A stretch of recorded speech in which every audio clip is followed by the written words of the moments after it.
joining us this afternoon. My name is Natalie Lowe, and I'm the Director of Projects and Operations at the DRCF, and I'm delighted to welcome you to this webinar, our first through the DRCF Thematic Innovation Hub. The Thematic Innovation Hub, which was launched on October the 10th, is a key step in our mission to make regulation more accessible, transparent and practical for innovators across the digital economy. It's designed to provide engagement and regulatory support on priority topics, and we're excited to begin with one of the most dynamic and challenging areas in technology today, which is Agentic AI. Agentic AI represents a significant shift in how systems operate and make decisions, and with that comes new opportunities and new cross-cutting regulatory considerations.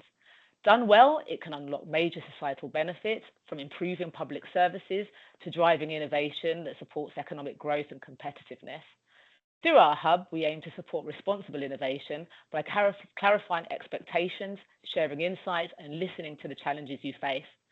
As we progress through the Thematic Innovation Hub, we will be looking at other cross-cutting topics that are significant for the digital economy, working closely with industry beyond April 2026. By the end of this webinar, we hope to share the work our member regulators are undertaking on Agentic AI, hear your insights and reflections on the challenges faced in adopting and developing solutions with Agentic AI, and any questions you have for regulators. And lastly, give you all an insight into upcoming Thematic Hub events, as well as wider DRCF activities. I'm now going to hand you over to Sarah Myers, the Head of Innovation and Governance at the DRCF, who leads on our innovation work streams. Sarah will outline the journey the DRCF's been on to get to this point and highlight some of our key themes from our recent call for views. Thank you, Nat. It's fantastic to be here online with you today as we launch this exciting initiative. Before we look ahead, I'd like to take a moment to reflect on the journey that's brought us here. So back in April 2024, the DRCF launched the AI and Digital Hub pilot, a one-year trial of a multi-regulatory advice service designed to help innovators navigate what can often feel like a complex and evolving regulatory landscape for AI and digital technologies. And the pilot worked. Over the year, we were able to support 20 innovators, helping them make sense of cross-regulatory compliance requirements. That clarity gave them confidence to make decisions, saved them time and money, and most importantly, gave them confidence to invest, innovate, and grow. As the DRCF, we learned a lot along the way. So 3 things that really stood out. Those are: joined up informal advice accelerates innovation and supports building trust. Early informal engagement really does matter. Innovators value the chance to learn and adapt quickly, having those conversations with regulators. And that collaboration between regulators and industry really does create agility. It makes the regulatory environment more practical and responsive. So this is more than just about compliance. It's about creating that regulatory environment that supports responsible innovation and drives economic growth. When innovators and regulators learn together, we build solutions that work for society to unlock the full potential of emerging technologies that are trusted, as Nat has outlined at the beginning. So that's why we evolved the pilot into the Thematic Innovation Hub. This hub will extend our reach through tailored engagement and regulatory support on priority topics, our first being Agentic AI. And as Nat has already outlined, it's cross-cutting initiative, and it's designed to provide joined-up regulatory insight that helps businesses innovate confidently while protecting people and markets. So right now, we're at a really exciting stage in our work at the DRCF on Agentic AI. As I'm sure many of you will be aware, we had a call for views, and the response for that has been phenomenal. We had global technology firms to innovative SMEs, as well as universities and a variety of organisations respond. And it was really encouraging. So right now, we're in a listening and learning phase, and we're analysing a wide range of those perspectives to really understand what the opportunities, challenges, and what practical support innovators need most. Agentic AI represents a fundamental shift in how systems act autonomously and interact with humans. Getting this right means striking the right balance between innovation, trust, and accountability. So what did we hear from the community? Let's dive into the high-level themes. But I want this to be a two-way conversation. I'm going to share the emerging themes from the responses we've received, but then I'd like you to reflect and respond as we get to the end of those themes, because it's really important that your insights help shape the next steps of where we take the Thematic Hub. So first of all, we've got regulatory stance. There was a strong call and preference for a proportionate, outcomes-focused and a risk-based approach that builds on existing UK laws and regulations and avoids agentic-specific primary legislation and targets real-world impact rather than the technology, but with greater clarity about how current and forthcoming rules apply to agentic AI and how different regulators will coordinate. Obviously, a key role here for the DRCF. So I'd be really keen to hear if this resonates with your experience. When I get to the end, I'll open that up for more discussion. So second theme that is emerging is safe experimentation and coordination. There's broad support for expanded and better designed sandboxes and simulation environments, ideally within a multi-regulatory participation space, to test agent behaviour in realistic conditions, share lessons, involve authorisation and supervision staff, and reduce regulatory friction across data, financial, consumer and competition regimes. So I'd be keen to hear if there's any specific features that you would like to see here or experience of this that you'd like to share in the discussion. So number 3, we've got cross-cutting issues, stakeholders identified, priority problems around security and red teaming, the application of data protection concepts such as controllership, automated decision-making and data minimization, as well as transparency in identity, including the concept of know your agent and digital identity schemes, data portability to avoid lock-in and the allocation of responsibility and liability across developers, deployers as users in a complex multi-agent ecosystem, as well as practical expectations for human oversight. So I'm just going to put the question out. So are there any particular cross-cutting issues you feel are most urgent for your organisation? I'd like you to just think about that when we get to the discussion. And finally, sector-specific challenges, in particular in payments and financial services. There are open questions about strong customer authentication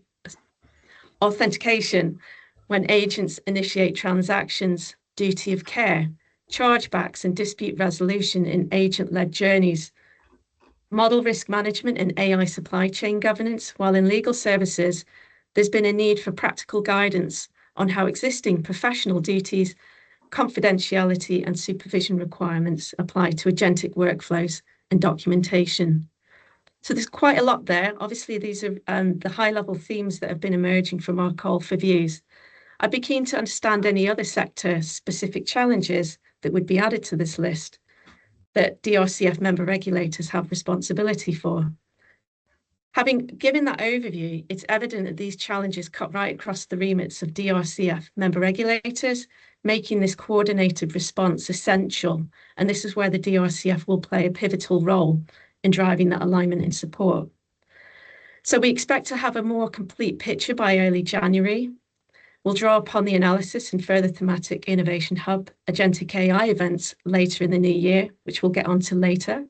But before I get to that stage, I'd really like to get some initial thoughts from the audience on the initial themes that we've seen in the call for views, to understand your experience or your assessment, and really keen to understand the challenges that this group, the organisations on the call, are experiencing yourselves. So I'm going to have a bit of an opportunity for any Q&A, or if anybody wants to put their hands up to come in. Keen to understand if these themes resonate with your experience and if there's any gaps or opportunities that you think we should be exploring. So I'm quite happy to open that up. I'll just have a little look and see if we've got things going on in the chat. Feel free to put your hands up. I think we are keen to make this an interactive session. We have Lorna. Hello, Lorna. I don't know if we can unmute Lorna.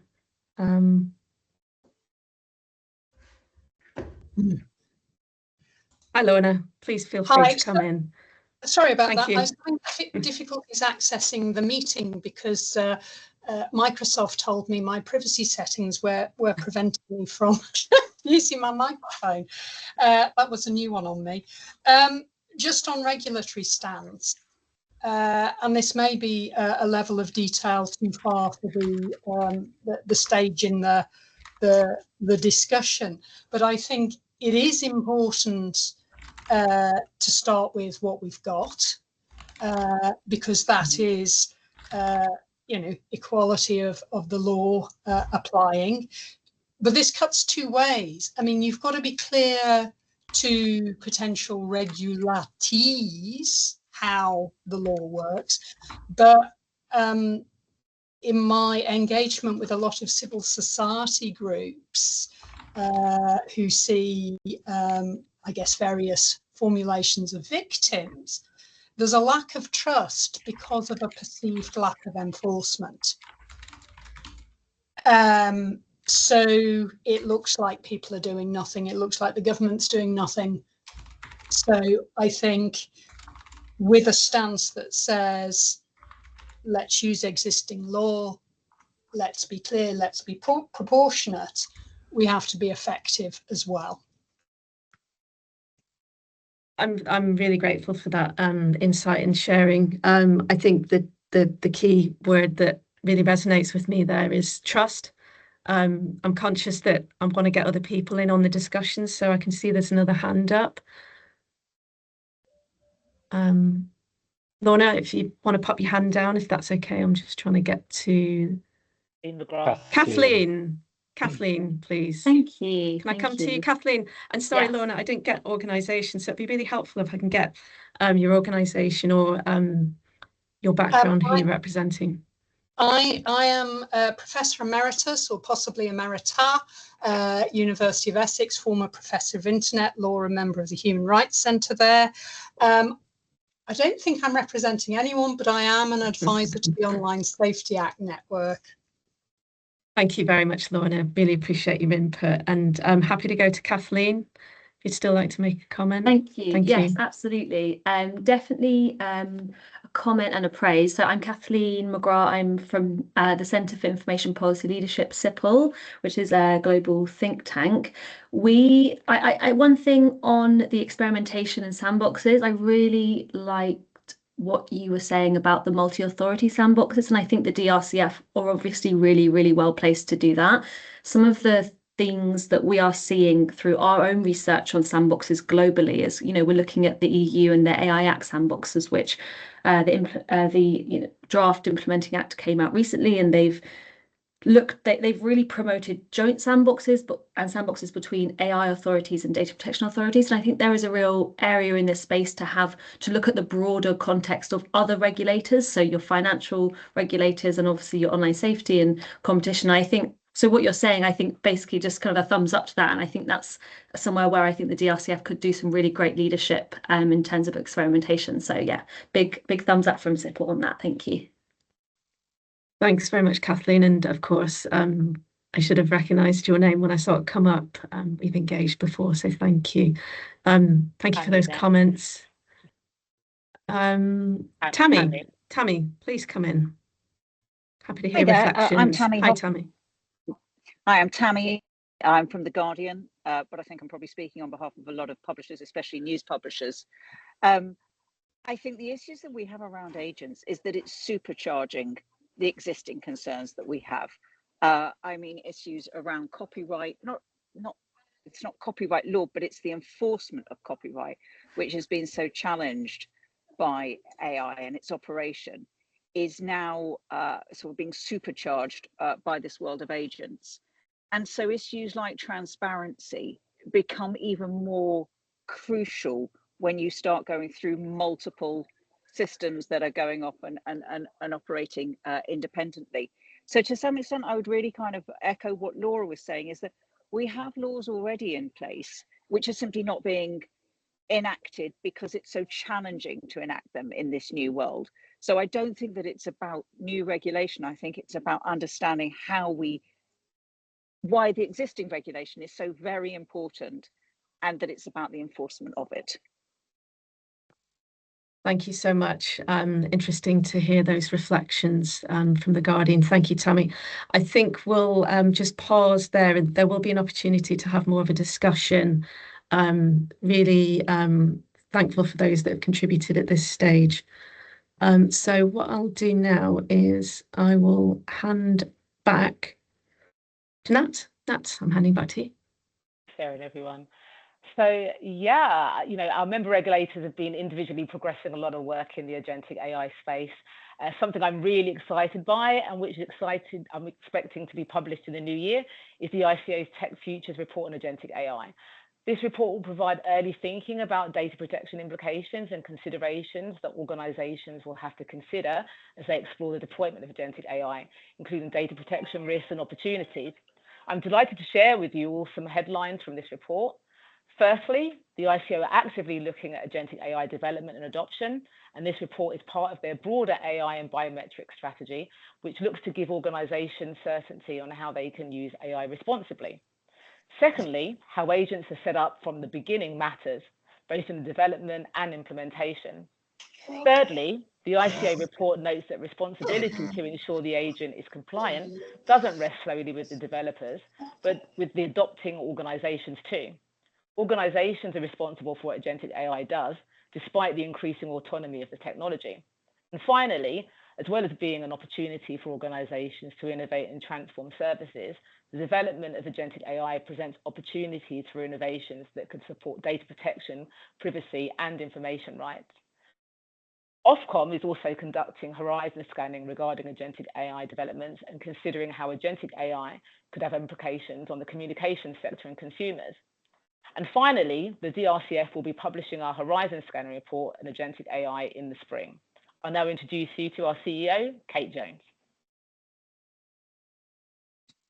Thank you, Natalie, and thank you, Sarah. And as Natalie said at the beginning, to echo my welcome to you all today, as this is our first event in our new Thematic Innovation Hub. It is quite an experimental event, and so we're really delighted to have you all here. We really welcome your participation, and we see this as the beginning of a dialogue about agentic AI. And I think the need for dialogue between regulators and industry is already one that has been stressed this morning and this afternoon, and that's absolutely what we're aiming to do. Overall, there is clearly a shared ambition to create a regulatory environment that supports responsible innovation, drives economic growth, ensures the UK remains a leader in the digital economy, while at the same time, of course, promoting trust and protecting people. And that indeed is consistent with the DRCF's own 3-year vision. And to do that, we think it's really important that everybody concerned works side by side, regulators, innovators, industry, and then, of course, civil society and academics as well. Later in the webinar, we're going to talk more about what happens after, next steps for the Thematic Hub after today. But as Nat and Sarah have already trailed, there will be another opportunity soon for some more interactive discussions, so please think about that. Meanwhile, moving on to insights from industry, I'm absolutely delighted this afternoon to introduce Sharon Moore, MBE, IBM's technology CTO for public sector in the UK. And as I understand it, Sharon has a personal goal to transform public service through the ethical application of technology and a passion for making the world a better one for all, which is obviously really, really honourable, and also important at the moment. So in her role, she develops technology strategy, delivers technical thought leadership, designs innovative solutions, and builds passionate communities that make a difference. You will often find Sharon sharing technical thought leadership, often her perspective on trustworthy AI, and practical advice on how to make innovation a reality for public service. Today, she is going to share an industry perspective on the risks and opportunities of agentic AI. And with that, Sharon, thank you for being here, and over to you. Thank you very much. And gosh, I didn't realise my bio was going to be read out. So now feeling a little embarrassed at the amount of stuff that was shared there. I think I even probably agree from the early parts of it. I do have a very optimistic, hopefully not too naive perspective on we can make things better, right? So what I thought I would cover here, and I'm keeping a close eye on my phone in front of me from a timing perspective, is let's talk a bit about how how we're seeing AI evolve, and some of the governance related to that, and obviously agentic is the theme. So some of this will not be surprising to actually possibly to many of you, or maybe everyone. And in that case, hopefully, therefore, I'm echoing what you're already hearing. And for one or two, maybe there will be some additional learning points as well. It's funny, you know, I've used a few different sources of materials that we have within IBM, just to try and share some of the key things and step away from getting into a lot of depth. And this title, for those of you who aren't able to see it, I'll just read it for you. A fundamental shift is underway for AI. I think that we've been on a fundamental shift for AI for quite a while now.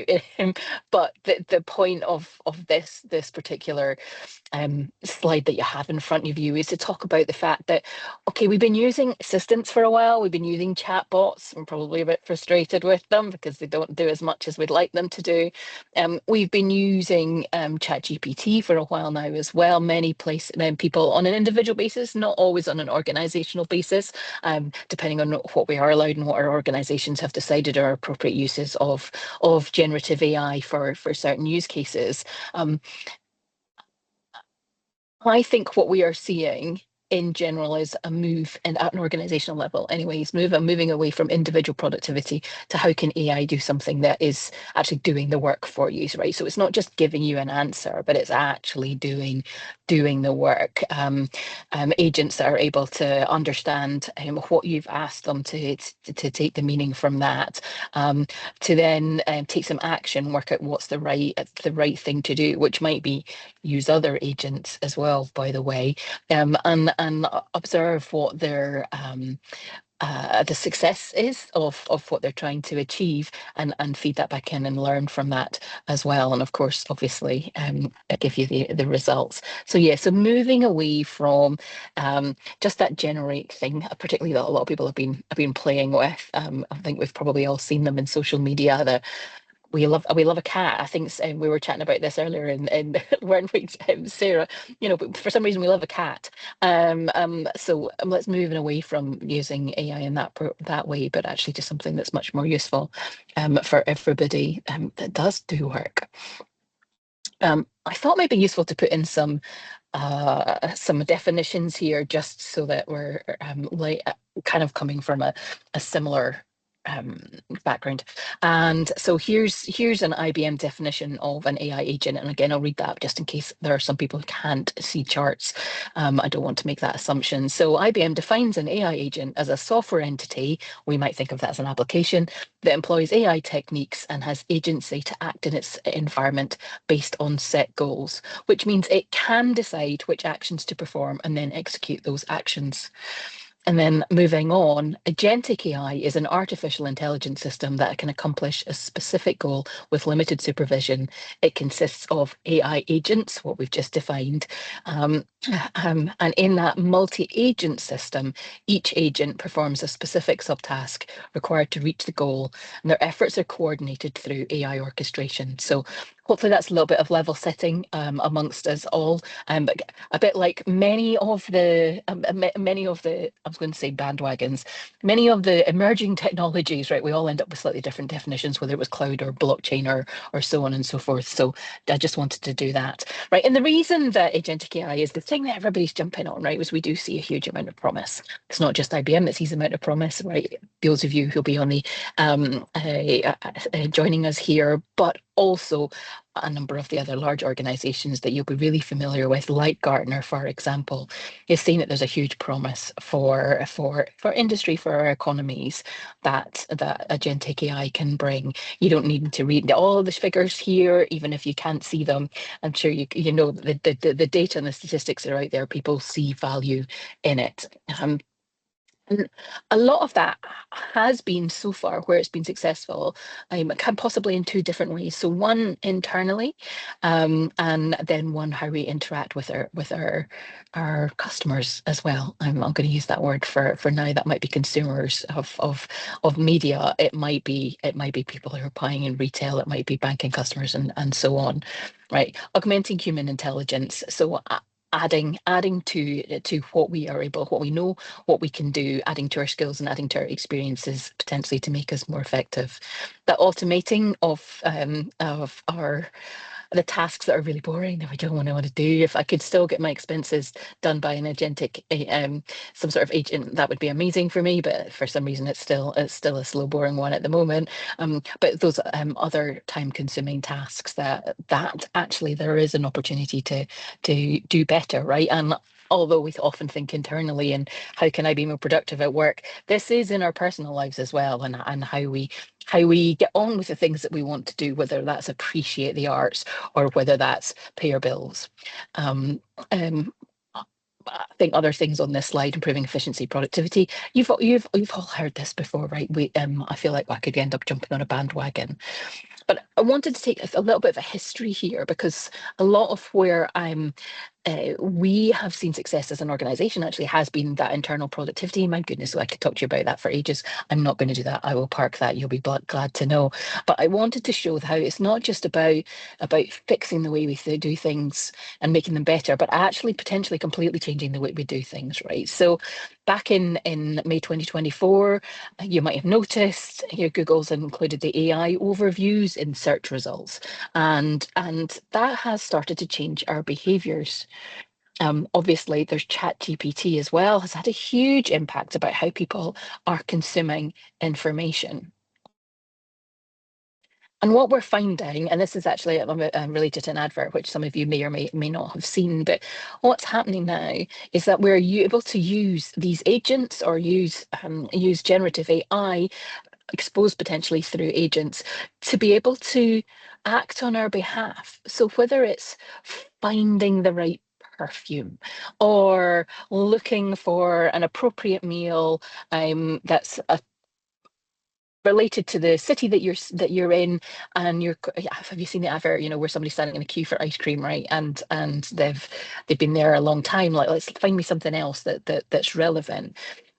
We're now got a new window into the world that's not only just exposing the results that we've been maybe looking for before, but is able to start behaving in a different way. So what's happening is the behavior that we have and how we engage with brands and organizations, and that will include government, but it will include many of the industries that you represent here, right, is where we have typically had a search. Many search engines exist, had a search for something, and then it's been surfaced to us, and then we go through that paid route, or potentially not paid route, to find the information, the service, the ticket, the whatever it is. Things are going to look different. Things are already starting to look different, right? Because it's being handled by the agents, which mean we're not being surfaced information, we're not being surfaced services, we're not being surfaced entertainment in the way that we might have been exposed to that in the past. And we're experiencing that in our personal lives, and we will start to experience in our work lives. And as organizations, we will also have to start thinking about how we look, in fact, with different eyeballs, right? Because it might not be humans that are coming to us anymore. It will be the agents, it will be the AI that are coming to us as organizations. So whatever our front door is, whatever people look at digitally, how we're going to interact is going to change. In fact, here we go, I've talked about search. So basically, what we're saying is our business models will change. And so it's not just a case of making the existing ones more effective and more efficient internally, and how we fix ourselves as businesses, and externally, and how we deliver services to the customers that we might have, whatever our industry. It is, it's all going to be about how we get agentic AI doing those things, changing those models, but also absolutely completely revolutionizing those models as well. So it's not just about incremental change, it's actually about completely transformational change as well. And we do see AI agents, and this is no surprise to you, and it's already been mentioned in the questions, things are going to be more powerful and more sophisticated. The impact is great, but what are the ethical ramifications and societal impact as well? And I popped a reminder of that. And my goodness, I talked about AI agentic AI using multiple agents, it gets complicated. The purpose of this chart here, particularly for those who can't see it, is really just to say it's a very interconnected world, and where responsibility lies is a really interesting question. How do we manage that? We can think about it almost, and these are words that I'm picking, like a supply chain of AI and agents, and what's going to happen where, and where does responsibility lies, and where do we look for the governance across that full chain. Right, and there we go, I've used that word governance, right? So there is a regulatory impact, that's what we're talking about here. The challenge that we have with multiple stakeholders, not an easy one to consider. We are all familiar working with particularly manual error-prone documentation that is not necessarily correct. Having said that, the human has not always necessarily been correct up until this point as well. So where do we get that balance right between computers know it must be 100% right and humans are not always 100% right? That's not a question that I'm going to answer right here. I'm going to talk about risk in just a little bit more of a moment. But one of the challenges that we all have, again, is multiple organizations using multiple different types of tool, and finding and having data sources from many places. And again, this is about the consumer experience, not just an internal experience. I really want to stress that one, right? And how do we make sure we're addressing vulnerabilities at all stages, you know, whether that's the individuals that are interacting or whether that's the vulnerabilities within an organization.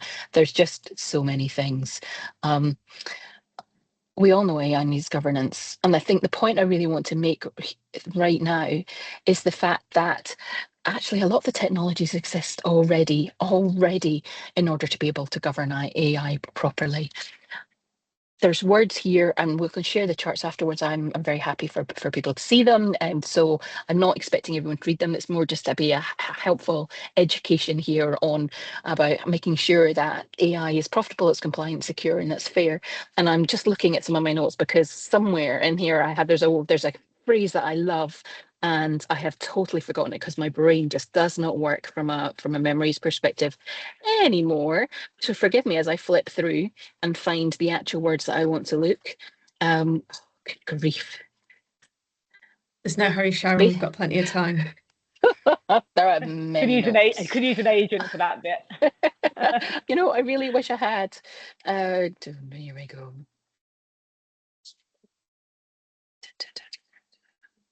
I might not be able to find it. Oh, goodness knows, it'll come back to me at some point. But essentially, it's it'll come back to me. It will come back to me as we go through. So new risks, agentic AI, because that's been mentioned already, right? There are new risks that agentic AI has brought. Some of these, hopefully you'll be familiar with, some of those perhaps a little new. So yes, there are new risks, but also it does amplify the risks of that we were already aware of when it comes to AI, Gen AI, and so on, as we use it as an organization and as our consumers use it as a way to interact as well. So yeah, that piece about being able to give the agent control, give it the opportunity to make decisions. How happy are we with the risk in that particular area? What risk are we happy to take? What actions will we take in order to mitigate that and understand how much control that we put around agentic AI about what it can and cannot do? When it comes to data bias, some of this is not just about the bias that already exists in the data, but is there a risk that agentic AI will actually create biased data or data bias? And if it does that, then that feeds back into the bigger problem that we have already about the data and whether bias exists in it. It might be that an agent does something it doesn't need to do, redundant actions. It takes the wrong action, or it takes an action that just was completely unnecessary and might not have negative results, but as a piece of work that's unnecessary as well. I could take too long going through all of these. Like I said, I will let people read them afterwards, should this be a useful piece of information for you. The tool choice hallucination, right? Picking the wrong tool. or making up a tool that doesn't necessarily exist, sharing information that it must not be shared.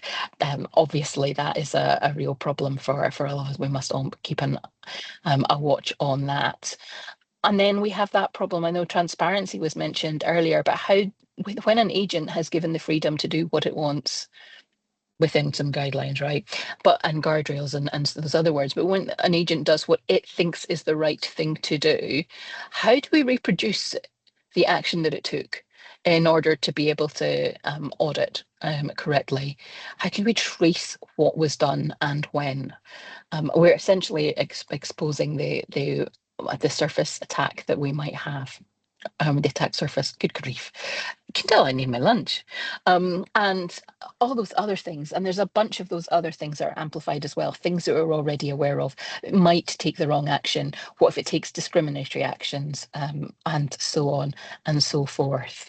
You know, we might have technologies in place or barriers in place that stops people from doing the right thing, but have we created the right barriers to stop our technology from doing the wrong things as well? And my goodness, there's so much more when it comes to AI risk as well. Most of that I would assume some will be familiar, maybe potentially not everybody. Essentially, starting at the bottom, where there's been risks we've been aware of for quite some time. I've already mentioned some of those because we said Agentic adds onto those.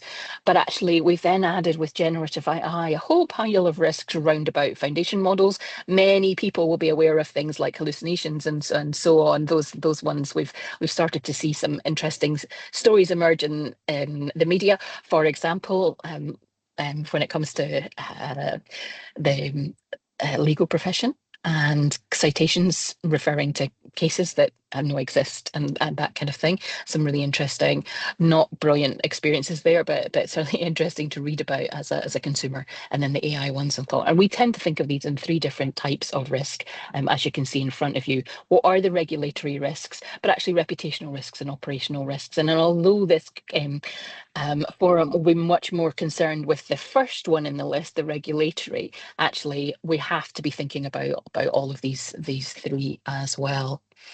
And I said it before already, right? The tools do exist to do much of this, and they're evolving to make sure much more is understood. So whether you're looking at the whole life cycle across your whole estate as an organization and being able to manage and monitor and govern any of the AI that you have, including Agentic AI now, we've pop that in as one type of activity that needs to be taken care of.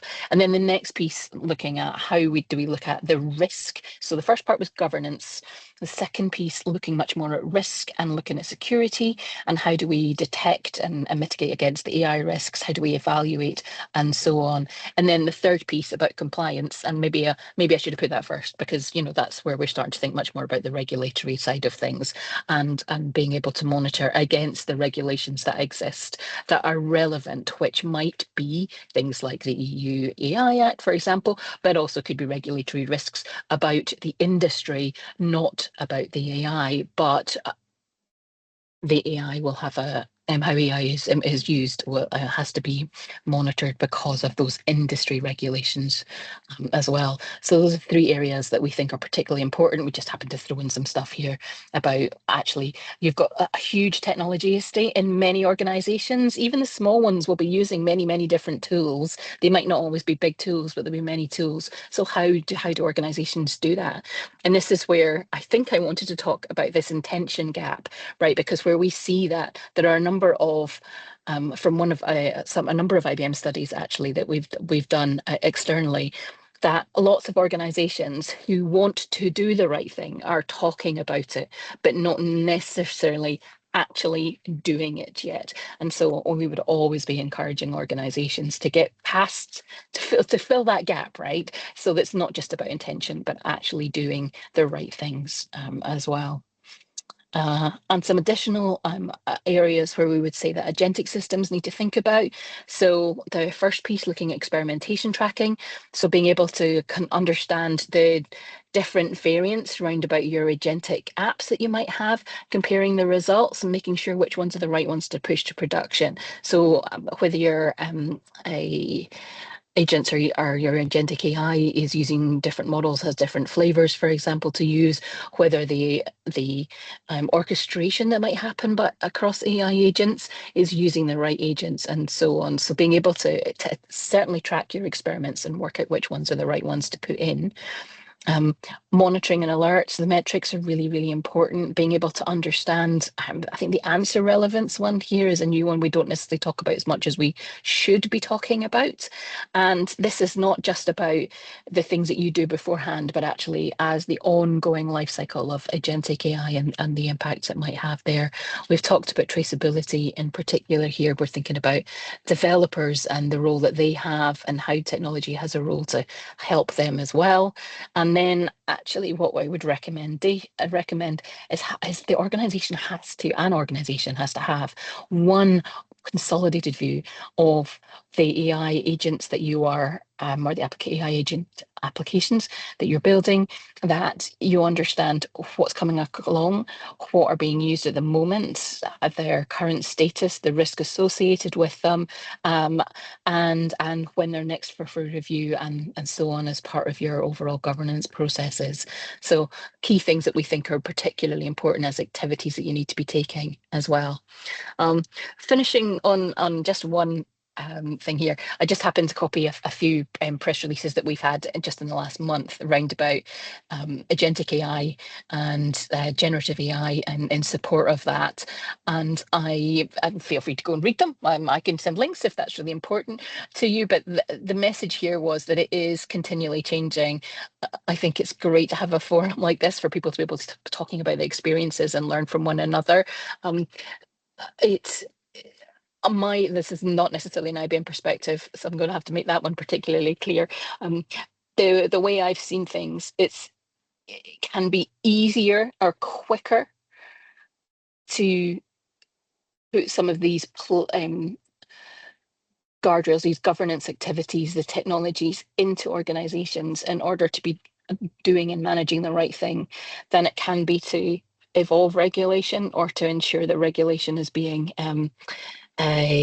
imposed in the right way. So I guess my thinking in this particular point is more where we have the flexibility and the freedom within organizations to be doing the right thing. Let's go ahead. The technologies exist to do it. There's many organizations now that can support from a governance perspective that can help as we all move along and in our own journeys of what does this mean for us, and let's let regulation catch up.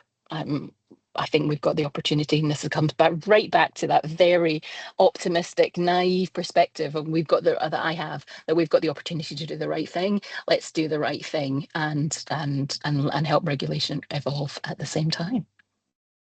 Hopefully, some of that was useful for some people. Absolutely. Thank you so much, Sharon. What an absolutely brilliant presentation. Really appreciate it. And yeah, I can see lots of claps and hearts, which is indicative of that. And I know that we will be coming to audience members in a moment. So good to see some hands already coming up. Just a couple of reflections in response to that. I mean, firstly, it is clear that we are all on an express train, if not a supersonic aircraft, in terms of the upcoming adoption of agentic AI. We have already seen this begin to happen this year, particularly in the tech industry, organizations like IBM, and in financial services. And I think next year this is going to grow very, very rapidly. And as Sharon says, to quote her words, this may completely change the way that we do things. And your examples on accessing news, which of course Ofcom is very, very interested in and watching closely, and also in consumer behavior and commerce, are really important ones. And of course, there are many more across the economy. And as we already talked about, ICO is doing a lot on the personal data implications of those. What I am reassured by is that there are lots of brilliant people working on the implications of this on the corporate side. And I think you're absolutely right, Sharon, that responsible corporate behavior here is essential. but then also in other organisations as well. We see absolutely fantastic research and civil society initiatives in this area, thinking about liabilities, thinking about bias and discrimination, thinking about so many different aspects. And this is all really essential. For us as regulators, of course, as I said earlier, we want to enable adoption, but in a responsible way and ways that engender consumer trust. When something is moving so fast, I think that the task for regulators is different from how it is when you're regulating something that's always been there or has been there for a long time, like water pipes. And the CEOs of the regulators have been saying similar things recently. You may have seen, it was written up in the Financial Times last week, I think, Nikhil Rathi, the CEO of the FCA, just to quote him, he said, we have to think totally differently, not just about risk in the system, but the way we regulate and how our organisations interact together. And I think taking a risk-based approach is essential. And of course, this has come up in the CFI here, and also continuous dialogue, as I said earlier, between innovators and others and regulators is really important. We can only understand what's going on if we are in conversation with you and vice versa. And so that's what we're aiming to achieve through the DRCF with initiatives like this hub, as well as, of course, with all the regulatory sandboxes that there are. But yes, responsible corporate behaviour is really key. And one question that's on my mind is how we make sure we're sharing responsible corporate behaviour between companies so that every company doesn't have to work out what that looks like from scratch. This picks up on a lot of the themes that came up in the CFI that Sarah talked about earlier on. And of course, there are then those cross-cutting issues like security as well to be thinking about too. So quite a lot to get our teeth into. And with that, I will hand back to Nat, who I think is going to open for another round of discussion with participants. Yes, so thanks, Kate, for that. And thanks, Sharon. A lot to reflect on there. So this is another opportunity for you all to make comments. But please be assured, as Kate has said before, there are many opportunities to contact us. So if you're shy, we run out of time, please contact the DRCF directly. You can speak to the individual regulators. This is the beginning of a series of related events and opportunities to give you feedback. We're always in listening mode and we're here to help. So with that, yes, opening to the floor, we've got our first hand up, Kennedy. Over to you. Yeah, Sharon, thank you so much. Can you hear me, please? Great. Okay, yeah, great. Sharon, thank you so much. My name is Kennedy. I'm a technology advisor, CMA Tech Insight team. I think I really enjoyed your presentation, and then there's a point you made as regards this kind of multi-agent interaction and collaboration where you talked about orchestration. And interestingly, for adoption, we are beginning to see that most of the big, hyperscalers, they are really, building their ecosystem, to support this new wave of agentic technology. We've seen things like, the Bedrock, the Agentic AI, and all kinds of things from the, big players. The major concern here is around entrenchment. If you have the agentic AI systems entrenched into this cloud infrastructure or their ecosystem, concerns around interoperability and openness, is a very serious issue right now. We've seen that some of them, support third-party open source framework, but to what extent is this thing open so that you can have this agent-to-agent interaction, interoperability? So what's IBM perspective on this, especially with kind of entrenchment concern when we have these agentic systems built into these, ecosystems? Yeah, really good question. So that's why we talk a lot about orchestration, actually, because so many organizations have made an investment already, right, in and whatever that might be, whether it's using Copilot, good grief, I've made up a new tool there, Copilot, and as an enhancement to your experience with the Microsoft estate, or whether it might be an agent that's available through Salesforce or those other organizations. So ours is our view is that we need to think about how do we orchestrate so that we're maximizing existing investments, but making them much more effective and deliver more for us so that they are doing more work for us. So how can you orchestrate across multiple existing ones, but also have the ability to build new where you need to build new as well? So we have our own capabilities. Absolutely, we have our own capabilities and we'd love everyone to use them. But there's slightly serious there, but also understanding that, yeah, there is a world across there. So for us, interoperability, open standards, really, really important, and very, very supportive of multiple capabilities being brought together in order to do the right thing for who our customers might be, and therefore their customers as well. All right. Sounds good. Thank you so much. Yeah, over to Jana. Thank you so much. Boyana Bellamy, I'm president of Center for Information Policy Leadership. We heard already one of my colleagues, but I want to first of all congratulate Kate, Nathalie, Sarah for first getting us together and actually doing this important initiative, because exactly as you have said, it's really important now with new technologies, a new wave of existing technologies, to work together and engage and inform. So we at CIPL have published a paper, our first paper on Agentic AI, where we looked into Agentic AI in B2B. And in fact, Sharon, working also with IBM, but other organizations could play in this space. And I just want to maybe share a couple of points which I hope would be useful for everybody, but really reinforce Sharon's point. The first point is that there is a difference between AI agents and AI systems. And we have to look at both to really understand and apply properly risk-based approach. AI systems are really those much more integrated systems in the way that humans interact with technology. Like, for example, autonomous vehicles are going to be an agentic AI system.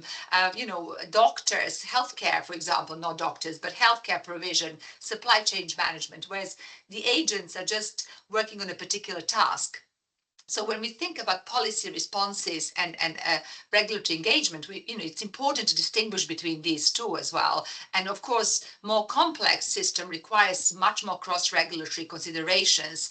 And that's why I love what DRCF is trying to do, because in agentic AI systems, we have to think about everything. Each of the risks Sharon has talked about, but also benefits, but also safety, cybersecurity, privacy, working across financial markets, and all of these things need to be addressed properly. So that's why I think this cross-regulatory approach is going to be super important. Very importantly, second is that I want to share that, as you know, there are lots of tensions between how data protection principles work with AI, and I believe that that's going to be intensified with agentic AI. So we have to be ready to deal with that and evolve, first of all, our laws, our interpretation, and certainly evolve the accountability on the ground.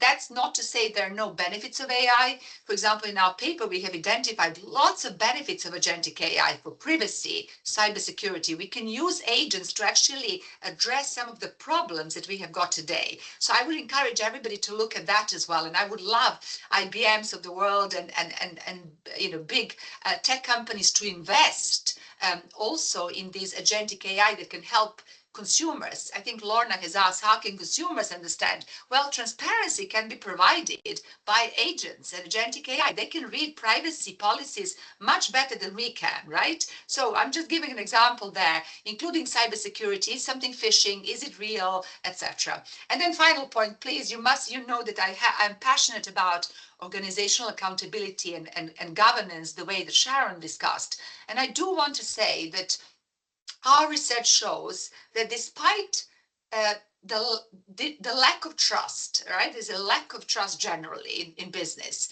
That actually is not really what's happening on the ground.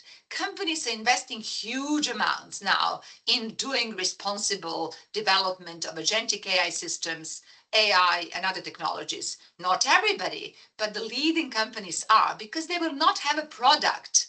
There is no viable product unless they consider those risks that exist out there. And particularly in B2B, I think what would be really important is that the service providers like IBM's, Salesforce, HCLs of the world, etc., they are also creating solutions for some of these governance problems. So those who are buying agentic AI tools can actually expect that from the big providers. And I think it's the fact of the market, right? So we have to use that. And I can certainly tell you, we will be pushing very strongly on accountability.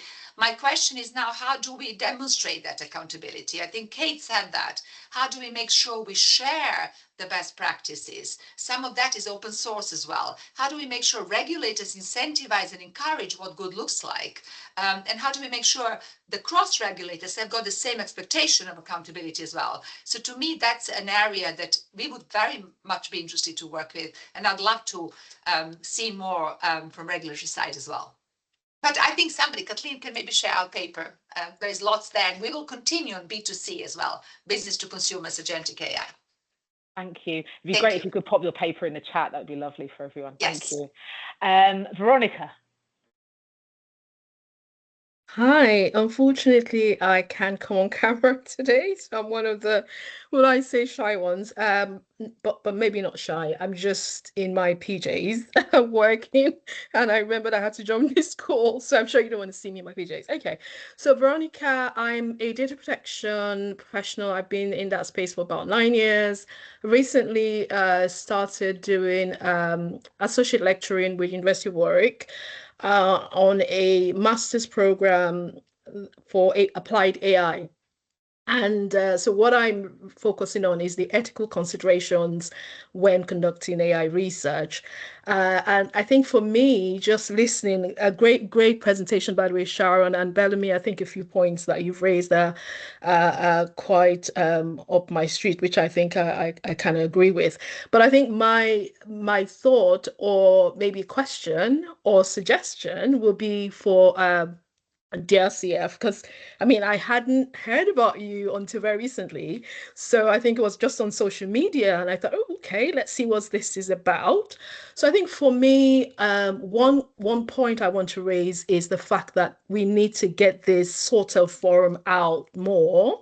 Whether it is to industry and even academia. So again, as I was sort of lecturing and just engaging with this master's student, there was an obvious knowledge gap. So I just feel like it'd be good to have more of this. So I just wondered if you're looking to partner with, maybe some tech organizations or even some universities where these sort of forum can be something that, you can do regularly. And because I think it would allow for, these sort of conversations that we're having, and so that more people are aware of whether the regulatory side of, so for example, I talk a lot about the EU AI Act, and it is there, but I think it's the adoption and maybe the enforcement that might be still very tricky for organizations. I just finished consulting with DHL, and you can see that most of these organizations, maybe they're not developing actual AI systems, but they're using these AI tools, Copilot, Gen AI, and all of that. But again, and they want to do this responsibly, but it's just a case of we're not even sure, how to go about this. And so one thing that I've been doing recently is to look at your PIAs, so your privacy impact assessment. We're talking personal data side of things. And we've been trying to say, okay, how can we expand the existing PIAs? So PIAs are or DPIAs from GDPR, which again, most organizations kind of have adopted, and they're used to, and they have those internal controls. But now that they're using AI tools, whether it's just Gen AI, so your Copilot, which most organizations use, or they're looking to develop AI systems, is how do we ensure that, they expand that PIA to consider risk assessing, these AI tools or the models that they're looking to build. And it just feels like everyone is sort of trying to figure it out. They're not so sure. So I think, just not to waffle too much, I think my point here is just to get this forum out more, whether it's to partner with industries or even academics, to say, right, okay, those guys who are going through, this master's program, and they're looking to research AI, how to develop AI systems, they need to understand the regulatory implications and how that this can actually be enforced. So I think in summary, what I'm saying is there needs to be more of this, out there, because organizations, I can tell you, are still trying to figure things out, but everybody wants to jump on the bandwagon, already, and they want to use AI systems, they want to use AI tools, they want to be innovative, as it were. But again, it's just ensuring that it's being done responsibly. And I think it is one way that it can do it is, or at least achieve that goal, is to have more of these sort of discussions and more awareness. And hopefully that could, help all of us be able to use AI responsibly. That's just a thought there. So I think my point is are you looking to do more of this? Are you looking to maybe expand your scope and maybe partner or work with, organizations and maybe universities, as it were? So I think I'll just leave that for you to respond. But thank you very much. So thank you. Yes, great feedback. So yes. One of the letters, the third letter is cooperation. So yes, we're always trying to cooperate and collaborate far and wide. Again, this is one of a number of events, and we'll be continuing the kind of the outreach. And it's great that you want to see more of this. We are pursuing quite an aggressive comms campaign to ensure that all the good work we're doing here is known more across industry. So yes, have a look at our website. We're always on there talking about what events we've got coming up, and please engage where you can. The individual regulators also do a lot of outreach and innovation services. But thank you. Thanks for that great feedback that you want to see more. I will give maybe, I guess we've run over time. If I'm happy to get a couple of other questions. James. Thank you. I'm joining from the ICO. I had the opportunity to hear David Willits speak recently from the Regulatory Innovation Office, and he was very complimentary about the DRCF and an interesting speaker. So in that context, my question for anyone on the panel is, how does all of this fit into the government's growth agenda and industrial strategy, if at all?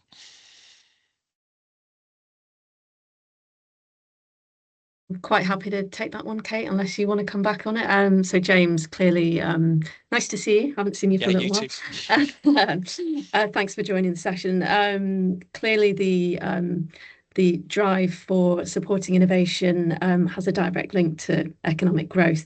It's really important that what we want to do is, as in terms of the member regulators, is ensuring that we get responsible innovation. And I think that's something that's come quite clearly through Sharon's presentation as well, is that there's organisations out there that want to do the right thing. It can be tricky for them. And that's why we're doing this listening exercise at the moment, because we understand that it's really important that when organisations are taking that leap, you've got the term on there, Sharon, but it's kind of like the DRCF in this listening exercise at this stage is to work out what those challenges are, and we will be feeding that back. So it very much sits right in the government agenda of supporting economic growth. But it's really important it's done carefully and responsibly, so that trust remains. I think trust is key, because we won't see the societal benefits, putting my sort of public spirited hat on, which is something that resonates strongly. We won't see those societal benefits if we aren't able to maintain that trust in the new technologies, because it will just start to unravel and people won't adopt, and we won't see those economic benefits spreading across the economy. So it ties completely in, James. I hope that helps. I am conscious of time, and I can see there are some hands up. No, I'm really conscious that it's really important we kind of outline what the next steps are. So back to you to wrap up then, I guess. Yeah. So anyone who's got their hands up, please either pop your questions in the chat, we'll pick them up. And we're on LinkedIn. I'm happy for anyone to contact me directly if they want to. So yeah, so sorry for anyone missed out, but it just shows that there's obviously a lot more demand for this, which is good to hear and see. Yeah. Thank you. Thanks, Nat. And again, appreciate that we may have cut a couple of people off there. So first of all, just a really big thank you to Sharon and for all the speakers today, and for everybody that's contributed just for the discussion. I feel like we could have had a much longer session, which is obviously this is an experimentation to see how these kind of events go.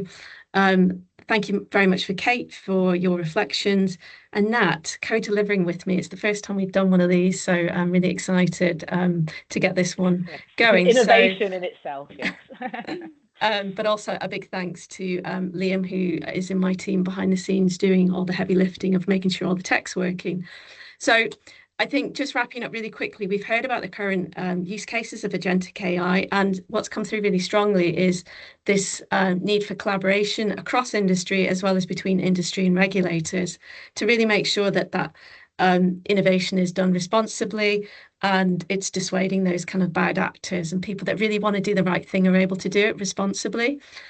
We know there's unique challenges that Agentic AI brings, and what we'll be doing is sharing the themes and what we've heard today with the member regulators to help them make sense of what's going on. So kind of looking ahead to what we're doing. So this was the kind of kickoff launch. We will be in the second half of February 2026. We are looking to host some roundtables in London and in Edinburgh, where we'll get into the detail with industry. What we're looking to do is have 2-hour in-person events where we can really draw into more detail from industry on the themes that we found in the call for views to really kind of foster this collaborative dialogue, as Kate outlined earlier. Those insights will then be shared across the member regulators to support them with their policy thinking and considerations. So really important we get a variety of views and understanding there. So really keen to get as many organisations as possible to be represented in the roundtable. So please do let us know if you'd like to be involved. We'll send out some more details at the end of how you can make contact, but it'll be in the post-event survey where you can sign up to take part in those events. Something that's also of real interest to the member regulators is Agentic AI use case demos. Appreciate that Agentic AI is an emerging technology. So in addition to hearing industry perspectives in those roundtables, this is really a call out to industry that the DRCF member regulators are really keen to see Agentic AI in action. I'm going to say that again.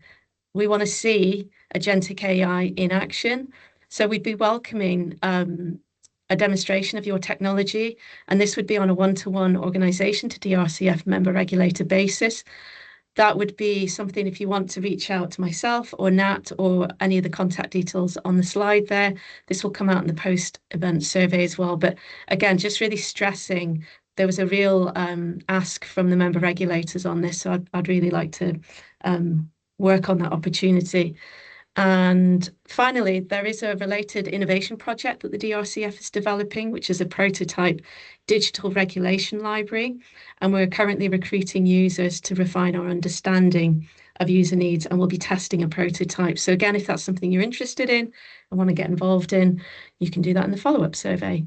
So as I've already mentioned, we're going to send that follow-up survey to get your feedback on the webinar, as well as an opportunity to register your willingness to get involved in various initiatives.